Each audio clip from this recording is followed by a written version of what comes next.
સાબરકાંઠા જિલ્લામાં વરસાદ ખેંચાતા મગફળીના પાકમાં ઢોર અને ફૂગજન્ય રોગચાળાએ હવે દેખા દીધી છે। ત્યારે હજુ વરસાદ ખેંચાશે તો ખેડૂતોને મોટું નુકસાન જાય તેવી શક્યતાઓ સેવાઈ રહી છે। સાબરકાંઠા જિલ્લામાં આ વર્ષે સારા ઉત્પાદનની આશાએ અનેક ખેડૂતોએ મગફળીનું મબલક વાવેતર કર્યું છે।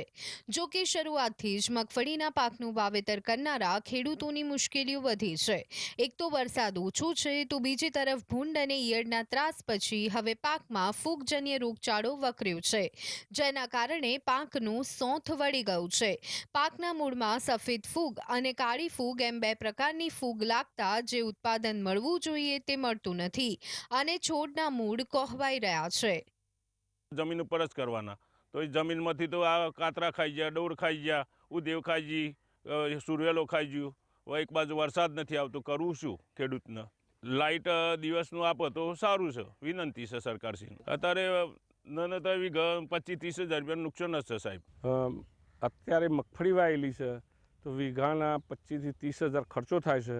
એની અંદર મુંડા આવે, ભૂંડા વિતારે, એટલે મુંડા જે કે અંદર જમીનની અંદર હોય એટલે એ મુરાડું કાપી નાખે એટલે આખો છોડ સુકાઈ જાય છે। એની દવાઓ બી મોંઘી આવે છે એટલે એ લગાવીએ તો પણ મુંડા અસર કરતા નહીં। મગફળીના એક વીઘા પાછળ 25,000થી વધુ ખર્ચ થાય છે। આ ઉપરાંત ખાતર, મોંઘીદાર દવાઓનો પણ ખર્ચ હોય જ છે। ત્યારે આ સિઝનમાં ફૂગજન્ય રોગ ઉપરાંત કાતરા અને હવે ઢોર જીવાત પણ પાકને નષ્ટ કરી રહી છે।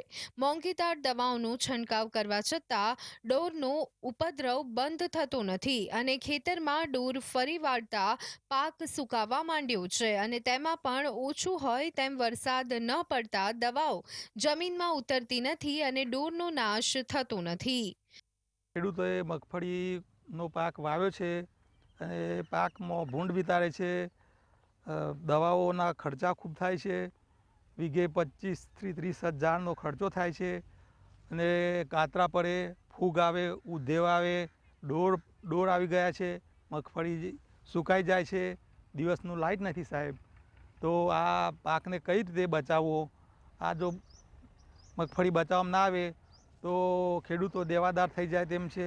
પહેલાંથી લોકોએ ડોરની દવા પહેલાંથી કરી હતી, તે જ છતાં અત્યારે ડોર આવી ગયા છે અને અત્યારે ડોર આવે ને એટલે મગફળીના જે મેઇન મૂળીઓ હોય ને એને કાપી નાખે, બરાબર? એને ડંખ મારે ને એટલે આખી મગફળીનો છોડ સૂકી જ જાય। એટલે એ મગફળીનો છોડ ગમે તેટલી દવાઓ કરો તો પણ કામ લાગે નહીં અને આવી રીતના અમુક જગ્યાએ ટાપો પડે એટલે આખું ખેતર એમ કરવામાં સાફ થઈ જાય। અને ડોર છે ને એની કોઈ દવા નથી બીજી। અત્યારે ડોરની દવા લોકો ખેડૂતો નાખે ખરા પણ વરસાદ આવતો નથી એટલે વરસાદ આવે તો ઢોરની દવા અંદર જાય ને એ રીતના અત્યારે ખેડૂતો પાયમાલ થવાનો આરે છે, કારણ કે ઢોરની કોઈ બીજી કોઈ દવા નથી। ખેડૂત માટે આ વર્ષ પણ જાણે ભારે હોય તેમ લાગી રહ્યું છે। એક તો વરસાદની ઘટ અને પાકમાં વિવિધ પ્રકારની ઈયળનો ઉપદ્રવ તથા ફૂગજન્ય રોગને લઈ ખેડૂતોના હાથમાં આવેલો કોળિયો છીનવાઈ રહ્યું છે। ત્યારે સરકાર કંઈ મદદ કરે તેવી માંગ ખેડૂતો કરી રહ્યા છે। ક્ષિતિજ રૂપાલી, GSTV।